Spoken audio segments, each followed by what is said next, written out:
It's time. Let's get started. Thank you all for joining me. This is day 2 of droidcon. We've had 3 talks about instant apps, a couple of talks about refactoring code. So I'm very happy to have an audience here still, because this is yet another talk about instant apps. On the other hand, this talk will be different. We've taken a different approach, and I'd like to share what we've done there. I'm Eric. I'm the CTO at GuardSquare, the company that I founded. And at GuardSquare, we develop the open source project, ProGuard, that you may all know, love to hate. ProGuard takes bytecode, makes it smaller by removing unused clauses, fields, and methods, optimizes it by, for instance, inlining methods, propagating constants, and also makes it a little bit harder to reverse engineer by obfuscating the names of the clauses and the fields and the methods. On the other hand, we also developed DexGuard, which is the commercial product that we sell. And DexGuard does the same thing essentially, but it applies this to an entire Android APK. So it can not only processes the bytecode, but it also processes the resources, asset files, resource files, native libraries in an APK file. And it focuses on hardening applications against reverse engineering and tampering. Now, I've been working on ProGuard for many, many years now, and I'm still very proud of it, so I'll mention it whenever I can. And this presentation is no exception. But the good news is that it's relevant, so you'll see that it pops up in a number of places where it's actually useful. So let me get started. And this is the wrong slide somehow. It's the wrong presentation even. Give me a few minutes, I'll have to get to the right presentation. So in the presentation, I'll start with a general overview, the kind of overview that you've seen in the presentations in the past few days, and the information that you can also find in the general documentation for instant apps. So because you've probably seen most of that already, you're probably a bit familiar with that, I'll try to go through that rapidly. And then I'll come to the interesting stuff, the stuff that we've done, that we've created. And in that, we've also processed a number of open source projects to create 25 instant apps. And from that, I'll share the experience that we had, the observations that we made, the problems that we encountered there, and that may be useful for your own implementation if you ever write an instant app yourself. So I'll try to go to the slides now. Thanks, Jake. Yeah, so that's the overview. It looks a bit academic, but I'll get to some practical results near the end. First of all, an introduction to instant apps. The structure is somewhat different from a typical installed app that you create. There you have a monolithic code base, a single set of classes and resources and asset files that all go into a single APK file. With instant apps, the goal is to split up this code base into several features, as they are called. Each feature contains some useful activity, typically, one or more activities, which are addressed through URLs. So instead of downloading your app from the applications from the Google Play Store, you can now browse through the web to a certain URL, and your feature will be downloaded lazily from the Google Play Store. And then as you move through your application, you can jump to other URLs, and other features will be downloaded lazily. So that's the basic concept. Now, to make this a bit more practical, it's possible for features to share code, and this is what is put in what they call a base feature. So this is some sort of shared library in the application. Let's see, what else is there to be said? Well, this is something that you see at two levels, really. On the one hand, there's this subdivision at the source code level, the level of your project in Android Studio. And on the other hand, there's this structure in the output of that build, where you'll have corresponding APK files for each of the features. And the result is then typically zipped up in a single zip file and uploaded to the Google Play Store, where it can be used by your end users. So how do you typically start an Android instant app? How do you typically start developing it? Well, the Android Studio provides a wizard to create projects, and that wizard has a checkbox that allows you to indicate that you want to create an instant app project. So that's a very easy way to start, because then the Android Studio will set up your project, and you can start building from there.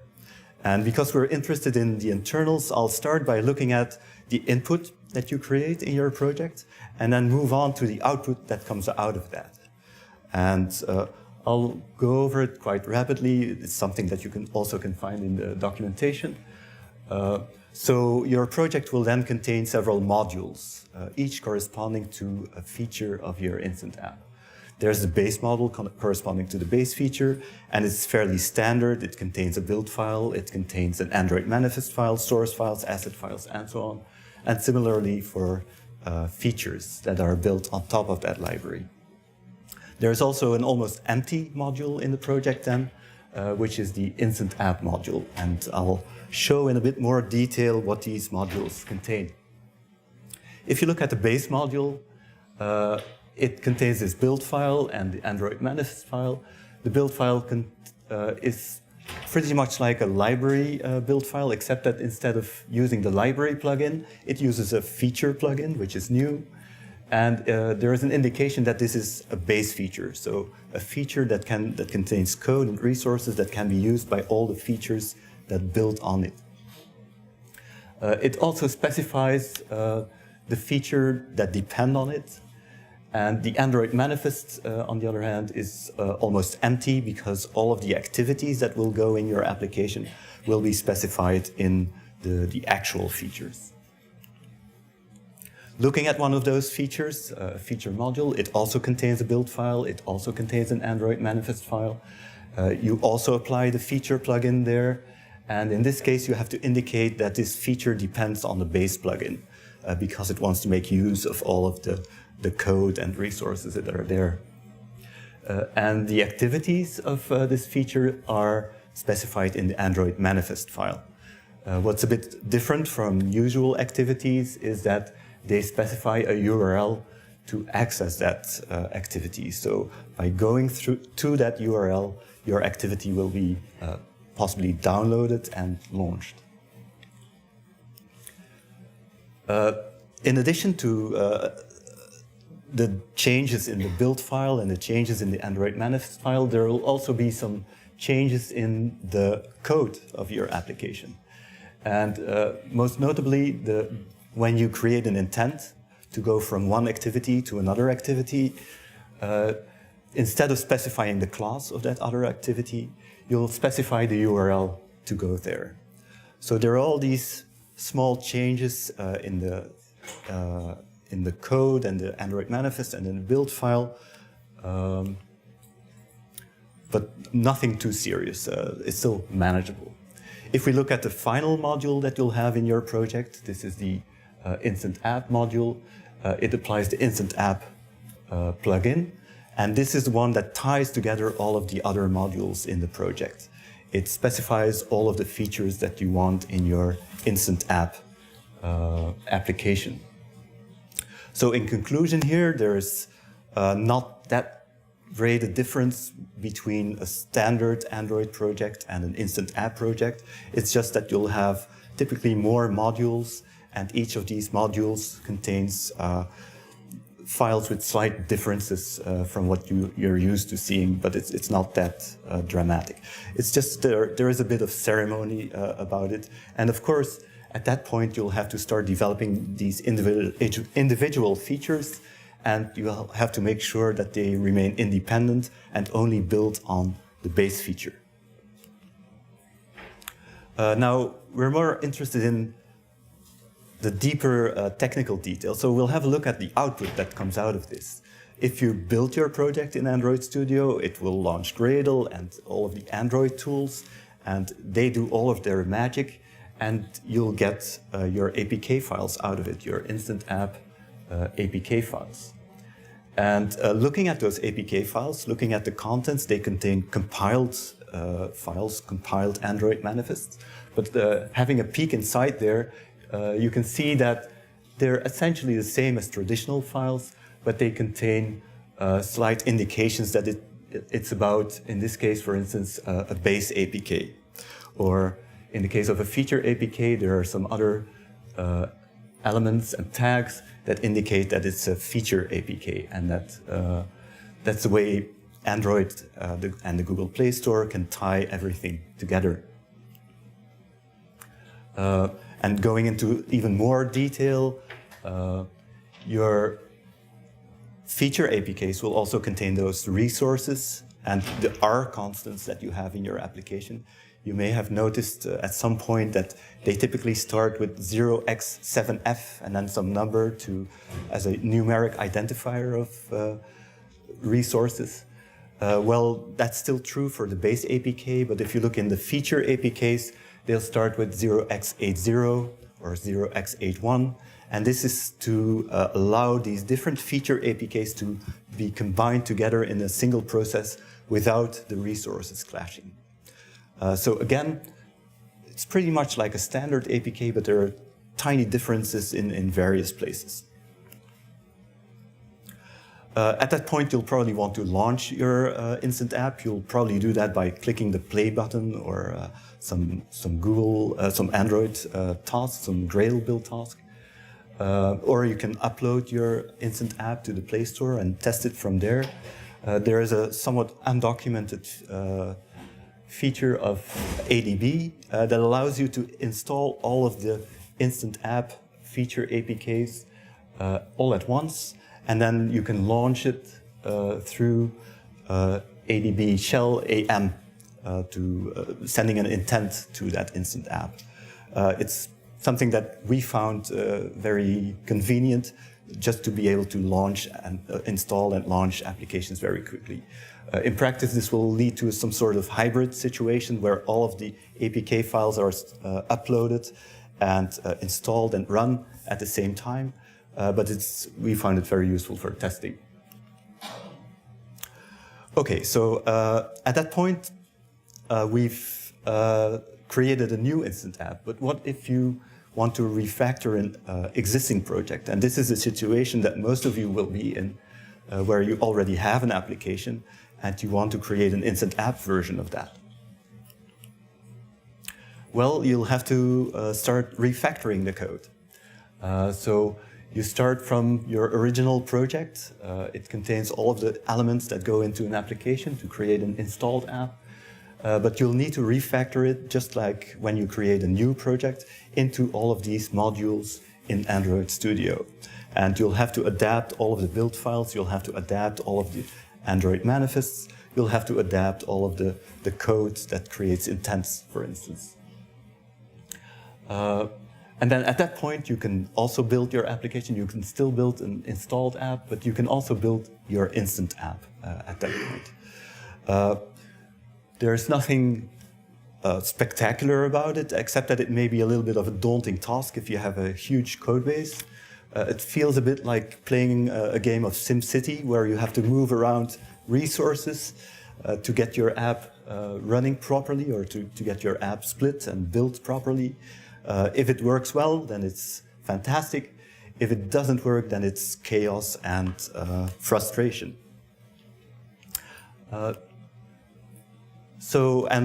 Another small note here, there are some artificial constraints that are imposed on instant apps. So on the one hand, you have to make sure that things just work. on the other hand, you also have to take into account these constraints, and you've probably come across them before. For security reasons, these are the artificial constraints that you can only use the following permissions. They're all documented, and you have to use them dynamically. And on the other hand, you have to make sure that your app is below a certain maximum size. And size in this context means the size of your base APK plus the largest size, or the size of your largest feature APK. That's the limit that the Google Play Store will, in practice, impose. Now, there are a couple of things you can do about this. Of course, you need to identify which functionality you want in your app, especially if you have a large app, you'll have to cut a little bit. But on the other hand, there are some things that you can do automatically, and this leads us to ProGuard accidentally. You can enable minification in your project to enable each of the individual features. And this is worth noting that ProGuard and the minification is applied to each of the individual features and to the base feature. So you can shrink, optimize, and obfuscate that code. But that leads to an important constraint because it's done on the individual modules, namely that you need to make sure that all of the public API that is used by the features is still present in the processed base APK. So that limits what you can do there, and that is suboptimal in a sense. You can't obfuscate all that much, you can't shrink all that much because the features depend on the functionality being there, if only to compile and then to run also. Also something worth noting that if you have external libraries, they'll typically go into the base feature because they'll typically be shared, in many cases at least. And they're also quite monolithic, so they won't be shrunk or optimized very effectively. As a small digression, this seems like a good occasion to mention that ProGuard 6 is out now. And it contains support for Java 9, it contains new optimizations, but listening to the feedback that I got from conferences, many of you have problems setting up a ProGuard configuration, and yeah, the setting up is the hardest part. There is a bit of a learning curve and a bit of a time that you need to set up a configuration. So we've added an option, add configuration debugging, that will instrument your application so that at runtime you get feedback on the configuration that you've created. And then ProGuard or your application will print out a message in the logcat. ProGuard is always very polite. And then it will provide an actual configuration setting that you can just copy paste in your ProGuard configuration file. So I personally have found this very useful to work with code that I didn't know that well, external libraries, for instance. Another option that's new is an option called if, and just to make a long story short, this will help you a lot to create a configuration for Dagger. So Jake has successfully lobbied to include this in ProGuard, and it's there in this new release. So it allows you to keep module adapter classes, for instance, and their corresponding base classes, so that Dagger's reflection can still make sense of the resulting code. Back to instant apps then. So as I've mentioned, there is a whole process to create or to convert your installed app project into an instant app project. And we thought that was a bit daunting and quite a bit of work. We've done it a few times, but we thought that could be improved on. And we've taken a step back and looked at what the problem really is there. And the problem is not so much adapting the build files and the Android manifest and the code, but most of the problem lies in finding all of these dependencies and splitting your project into these separate modules. So if you look at your application, it contains classes, say. Let's say the blue dots are classes, but also resources. So the classes may point to other classes and they may point to resources. The resources may point to resource files, like layout files. Layout files may point to other classes again. So there is this whole graph of dependencies between your classes, resources, resource files, asset files, and so on. So what you actually want to do is look at what an activity needs to run. And the solution is simply perform a transitive dependence analysis. And that's what you can do like this. That's what it would look like. If you have a certain activity, it depends on all of these other elements. And that means that you need these elements if you want to run that activity. And you can do that actually for all of the activities. And at that point, the results of this analysis can be used to determine what can go into separate modules, into separate features, and what needs to go into the base feature.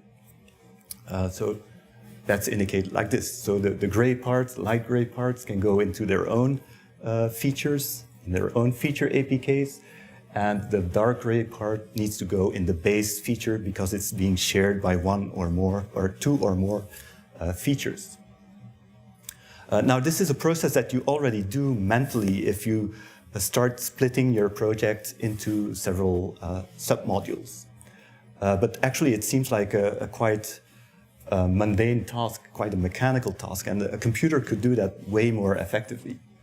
And there are tools that can do such a dependence analysis. And again, coincidentally, a tool like that would be ProGuard. ProGuard already does a dependence analysis to determine which code is necessary in your application and which code can just be thrown away. And we've used that concept here. Except there is a small thing here. ProGuard just looks at the bytecode. It doesn't look at the resources, asset files. So we've actually built on DexGuard in this case, which can perform the dependence analysis for an entire Android application.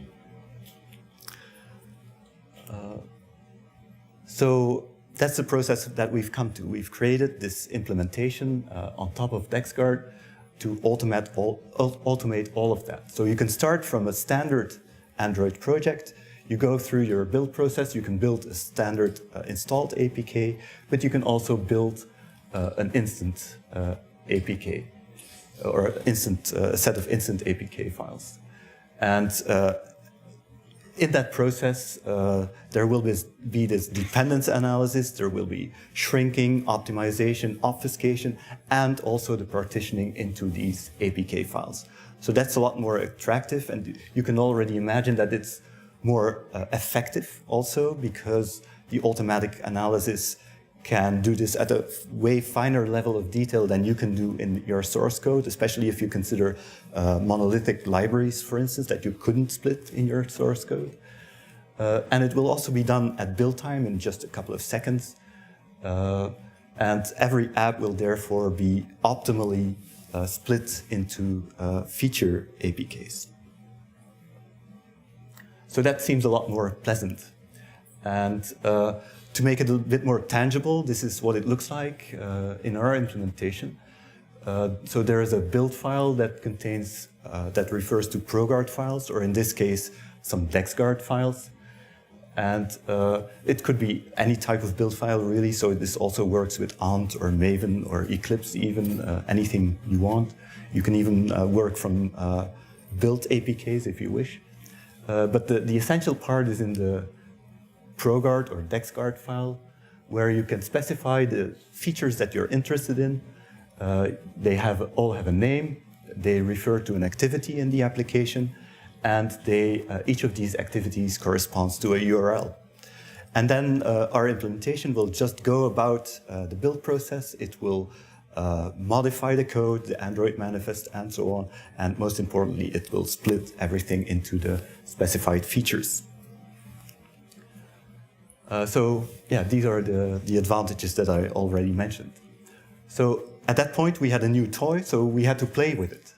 And to do that, we downloaded 25 open source projects quite randomly. I think these are the ones. The largest one is Firefox, which is 37 megabytes, I think. My favorite one is the Frozen Bubble game, because it builds in a minute, and then you can spend an hour testing to make sure that the high score feature still works. So we've created instant apps for all of these applications. Or actually, to be honest, we've asked our intern Laura to do this for us. She didn't have any prior Android experience, but she pulled this off quite successfully. And I tried to summarize the results of this experiment in a single graph. On the left-hand side, each time, the dark gray bar is the initial size of the installed app, and the light gray bar is the size of the instant app. So the maximum size that I showed earlier. And the light gray bar is smaller, in part because there's this shrinking, and in part because there's the partitioning into several smaller APK files. So at this point, we didn't take into account any of the constraints of the permissions that you can use and the maximum size. As you can see, some of the applications are still too large to fit into an instant app. So there's no magic there. You can't force any application below the 4 megabyte limit. So at some point, you'll have to make sure that you use the right permissions in your code, and you'll have to make sure that you reduce the functionality such that it does fit eventually. But for some applications, it was quite successful. They started out with a larger size than 4 megabytes, but in the end, they were of an acceptable size. I'll go into a few more details of some things that we saw that were quite typical for many of the apps. So let's see, how can you further improve on that? So what are the things that you can still do manually or with some help of our implementation? First of all, looking at the Frozen Bubble app, it's actually a nice game, but also a nice implementation. So it behaves very nicely if you split it up in the 4 activities that it has into 4 features. The largest feature is the actual game itself. The smallest feature is the preferences screen, which is very small. And you can immediately see here that the game is still too large, but then you can quickly identify what the problem is. Looking into the APK file, it actually turns out that most of the size there is taken up by music files inside the game. So just by removing a couple of music files, you can quite easily get below the 4 megabyte limit and have an instant app version of that game. Then we also looked at the IoSched app, which is a very typical app for this sort of experiment. And it shows a completely different pattern. There is a very large base APK, and the individual feature APKs are, again, insignificantly small almost. That's because there are 16 activities, and we've created a feature for all of them, for each of them. Now, we wanted to figure out why this is, because this doesn't feel quite right. The size is below 3 megabytes, but it doesn't seem quite right that the base APK is so large and contains all of the code. And what we noticed there is a typical pattern where you can have 2 features, and they share, they're almost overlapping in all of the code that they share. So they have a huge overlap in the common part. And to solve that, you can try to pull them apart, but an easier solution then is to just put those 2 activities into a single feature, so that these features can take up their own APK, and the base feature becomes a lot smaller. And I've done a quick experiment with that. I've put all of the IoSched app in a single feature, except for the map activity of that app. And you can already see that there is a slightly better balance between the base APK size and the feature APK size. Another observation that we saw in a number of applications, if some of your activities depend on a parent activity, that dependency results in pushing that main activity, in this case, into the base APK. So that's not ideal. You'd ideally want that main activity in its own feature, but using the parent activity name will result in that being pushed in the base APK. So this is a pattern that you'd probably want to avoid if you create your own instant app. Another thing that we saw in a number of applications is the God class, where a single class contains references to all of the activities in the application. And that, of course, pushes all of these activities in the base APK, because all of a sudden they are shared among all of the code. And that's something you certainly want to avoid. It's not something that we do automatically, so you'll have to do some manual refactoring in such cases. And as a final example, it's a bit similar. What we sometimes saw in a number of applications is where each activity class contains a utility method to create the intent that corresponds to that activity class. Now, if other activities start referring to that utility method, again, that pushes that activity class and all of its dependencies into the base APK. So this is something you'd like to avoid also. And this is such a common pattern that we saw that we automated that. So our implementation refactors the code, pulling out such a static method into its own class, tearing apart all of these dependencies. So that is solved at that point. Okay, so that leads me to some final conclusions. As I've talked about instant apps, the way you usually do it, there is some work involved there. You need to adapt code, manifest, and most importantly, you need to perform this dependency analysis and refactor your code into modules. We're a bit lazy, so we try to avoid that. And we created instant apps. That means they are instant to end users, but they're now also instant to developers. With just a few lines of configurations, as you could see, you can create your own instant app. And as I've argued, this is easy and quick to set up. It's flexible to experiment with, as shown in our tests. And it's also optimal, because in each build, that analysis is redone and you get the optimal partitioning for your project at that time. Let's see, I'm biased, of course, but in my opinion, this is the future of instant apps. This is how it should be. It should be easy for developers also, so that they can get their instant app out and do more useful stuff, or at least more fun stuff, perhaps. So that concludes my talk. Thanks for being here, and thanks for listening.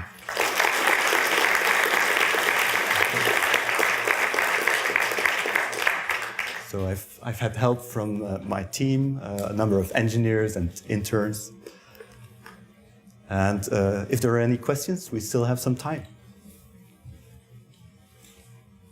Thanks for the talk. One question, some of what you showed reminded me of the de-spaghettifying talk that was given by Square yesterday. Yeah. Have you considered using this tool for modularization instead of, if you don't care about shipping instant apps for your app, but you still want to modularize for build time and just better architecture, do you think your tool could be used for that? This implementation works on the bytecode, so on the compiled version of your application, also where it's already optimized, so it might not even be recognizable. And it's you could take that back to your source code and start refactoring your source code based on that, but that wasn't our goal. Of course, Android Studio contains many wizards already to refactor your code, and I think they're way more effective and human-friendly than this implementation for that purpose. Yeah. Also, this is still complementary to, of course, de-spaghettifying your code. You probably want to do that anyway, and you'll get better results in the automatic approach as well if you've done that. Okay. Yeah. So this looks really appealing, and I agree with you that it looks like this is the way that instant apps should have been implemented from the start. One of the things that I noticed was you mentioned this as a part of DexGuard, not ProGuard. Yeah. And And I also saw that it was patent pending up on the up on the top of the slide. So at the DexGuard site, there's no pricing information. You have to contact to get a quote. Yeah. So is this something that's really feasible for non-enterprise developers, or do you have anything you can say about pricing? Yeah, this is outside my area, of course. So from a technological point of view, we had to build on top of DexGuard. So right now it's a free addition to the commercial product. The pricing tries to be fair and reasonable it's based on the number of end users that your app has. So it's less for small individual developers, and it can be a lot more for huge enterprise customers. But I don't even know the details of that. So you'll have to talk to my colleagues who are also here at the booth, and they have a booth. Yeah, talk to them. Yeah. So you showed on the screen with the class dependency graph of, thanks. You showed on the screen the class dependency graph of you have activity A and activity B, and these are all the classes they transitively depend on. One of the things I've struggled with modularity projects like this is kind of a minimum cuts algorithm if I want to improve the modularity of it. So, say my class transitively depends on 500 classes. But if I cut out 3 references, it will only do about 40. Does ProGuard or DexGuard offer any sort of heuristics or advice of like, hey, you could remove this and then cut out a ton of dependencies? Yeah. There's nothing like that at this time. So that's a very interesting problem. So you'd like to automate that to some extent. We are trying to help a little bit with the static method that I mentioned, but there's no high-level analysis of where you could cut. Another interesting problem would be how you could combine activities into certain features so that you get an optimal combination and an optimal balance between the base APK and the individual feature APKs. So those are interesting problems, and we don't have a solution for that yet.